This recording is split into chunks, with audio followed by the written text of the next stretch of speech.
yang saya suka itu adalah dimensi dan kapasitasnya. Oke, ini mobil adalah mobil SUV, tetapi SUV ini adalah SUV leather, yang artinya SUV yang punya dimensi yang lebih besar daripada SUV kebanyakan.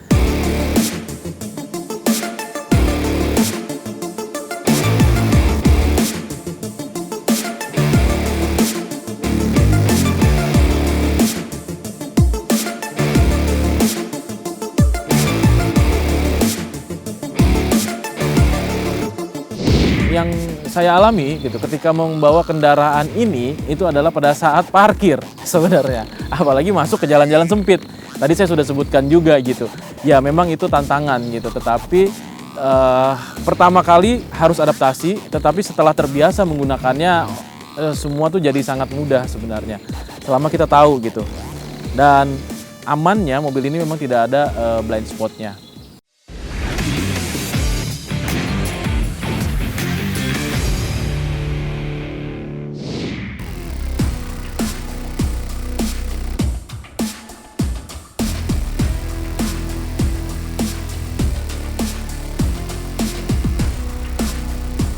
Ya, Sobat Sindo, ketemu lagi bersama saya Andri Susanto. Dan kalau kalian pengen punya SUV yang beda, pengen punya SUV yang unik dan tidak pasaran seperti merek-merek lain yang banyak beredar di jalanan, ini dia nih pilihannya nih.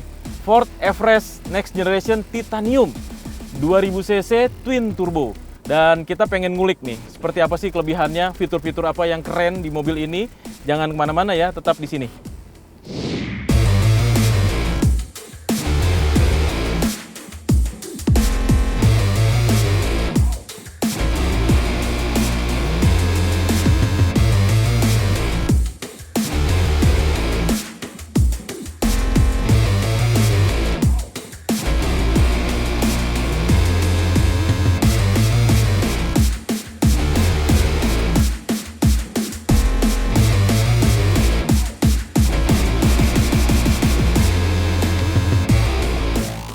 Ya, ini dia di belakang saya adalah Ford Everest Titanium.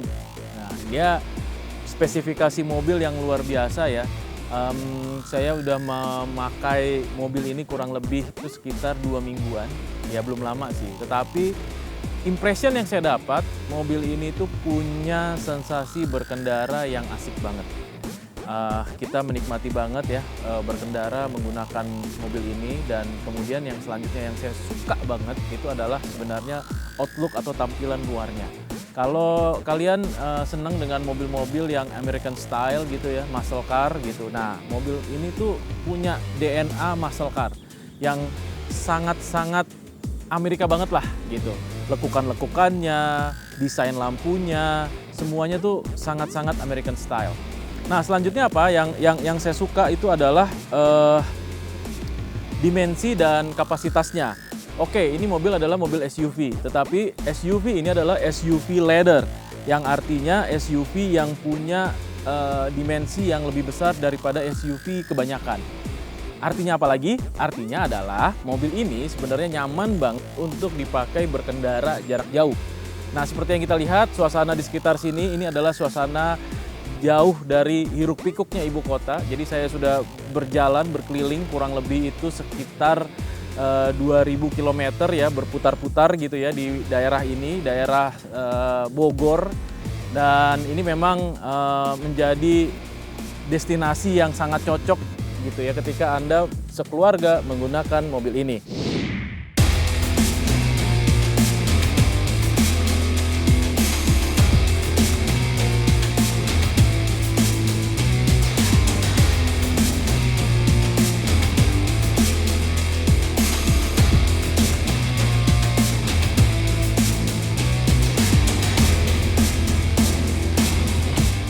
Mobil ini punya panjang itu sekitar 4 meter dengan lebar 2,2 meter. Tingginya 1,8 meter. Masih aman kalau kita parkir di basement-basement perkantoran atau mall, ini masih aman. Karena biasanya rata-rata tinggi basement itu sekitar 2,1 meter.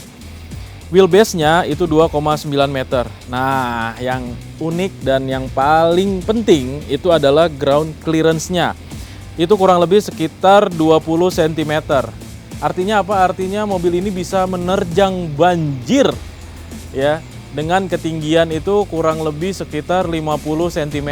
Jadi dengan cuaca yang saat ini anomali, banyak sekali banjir di Jakarta terutama gitu ya, untuk menerabas banjir kita ragu-ragu, kita gunakan mobil ini aman, kita bisa langsung melibas banjir tanpa khawatir akan terjadi apa-apa terhadap mobil ini.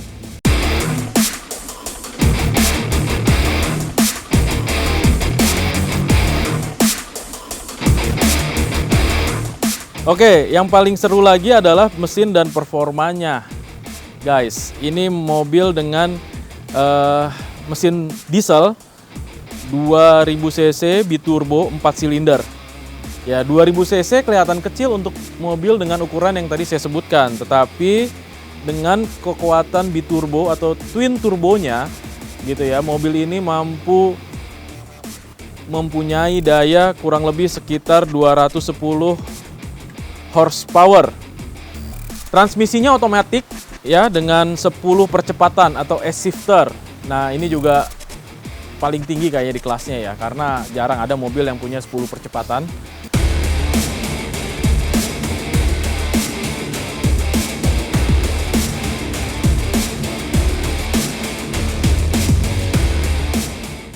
Dan penggeraknya, nah ini dia nih kelebihan mobil ini. Dan sekarang ini kan lagi rame, lagi ngetren mobil yang 4x4 atau all wheel drive gitu ya, 4-wheel drive gitu. Dan punya kemampuan train management, artinya mobil ini bisa disetting, bisa jalan di atas aspal pasti, terus kemudian tanah iya, dan juga pasir. Nah ini yang jarang saya temukan di mobil-mobil lain ya. Dia punya kemampuan untuk berjalan atau melaju di atas pasir gitu, dan sistem kendalinya juga sangat stabil karena semuanya ini dipadu padankan dengan kemampuan kaki-kaki dan sistem penggerak. Suspensi depannya itu double wishbone, suspensi belakangnya coil spring, dan remnya itu ventilated disc depan belakang. Dan mode berkendaranya tadi udah disampaikan ya, bisa macam-macam. Jadi kayaknya nggak ada khawatir kita mau lewat jalan apa, kita mau melintasi daerah mana, mobil ini bisa melibas semuanya. Di awal juga saya bilang mobil ini punya keunggulan yang jauh lebih spesifik lagi dibanding dengan SUV-SUV dari merek-merek sebelah ya, yang udah banyak beredar di jalanan. Dan memang mobil ini jarang banget ya ada yang punya. Jadi kalau memang petualang banget, terus kemudian yang cinta dengan kenyamanan, terus kemudian suka dengan tantangan, ya mobil ini menjadi salah satu opsi yang tidak boleh dilupakan gitu ya. Kenapa? Karena tadi ada full 4x4-nya atau 4-wheel drive-nya yang sangat mumpuni. Selain itu juga mobil ini sangat nyaman dikendarai.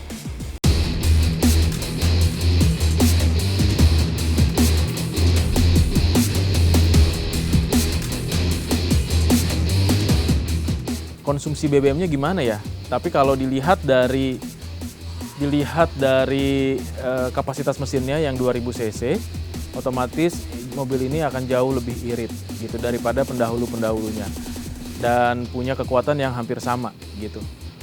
Rata-rata kalau saya pakai di luar kota atau misalnya di dalam perkotaan yang tidak macet, itu konsumsi BBM-nya itu sekitar 1:9,6 atau 9,8, hampir 10 km. Jadi cukup relevan, cukup masuk akal karena bodinya yang bongsor ini juga kan besar gitu ya. Jadi memang daya mesinnya juga harus kuat gitu.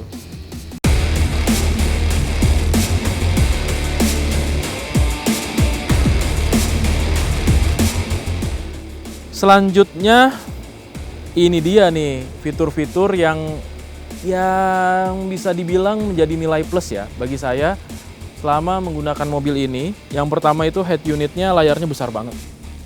Ya, itu ada 12 inch dalam bentuk vertikal dan punya widget yang sangat unik. Jadi kita bisa melihat peta, terus kemudian kita bisa setel lagu gitu ya, Spotify atau streaming music dari handphone. Terus kemudian kita juga bisa melihat mengatur juga AC-nya gitu ya, dan blowernya segala macam tanpa meninggalkan tombol fisik. Nah ini penting. Kenapa? Karena saya suka dengan tombol fisik gitu ya. Tombol fisik tetap ada untuk pengaturan, baik itu di setir maupun tombol fisik yang ada di dashboard. Terus kemudian juga dilengkapi dengan audio, voice command itu pasti.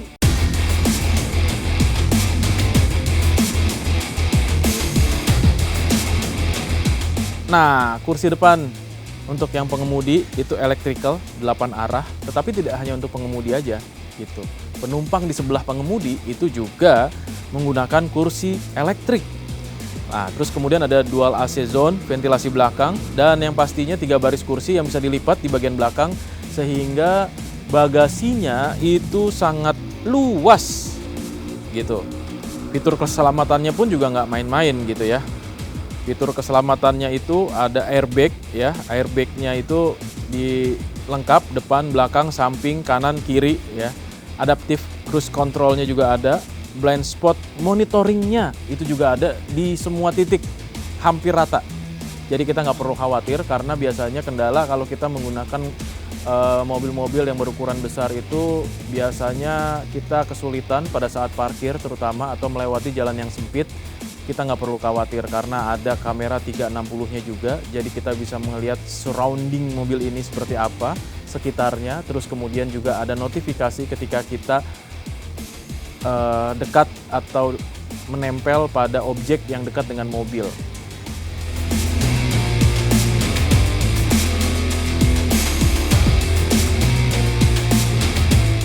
Well, keyless entry dan push startnya juga sudah ada, termasuk juga fitur ADAS atau semi self driving level dasar. Nah itu udah ada juga. Top banget dah mobil ini dah. Dan berapa sih harganya? Nah ini pasti jadi pertanyaan bagi semua orang ya kan. Mahal nggak sih gitu? Oke, Ford Everest Titanium itu dibanderol dengan harga 1,03 sampai 1,07 miliar on the road. Ya artinya ya bisa dibilang untuk kalangan-kalangan tertentu ini sangat affordable gitu ya. Tapi kalau buat kaum menang-mending sih ya cukup mahal bisa diakui. Tapi worth it lah dengan segala fitur dan kenyamanan berkendara yang dirasakan.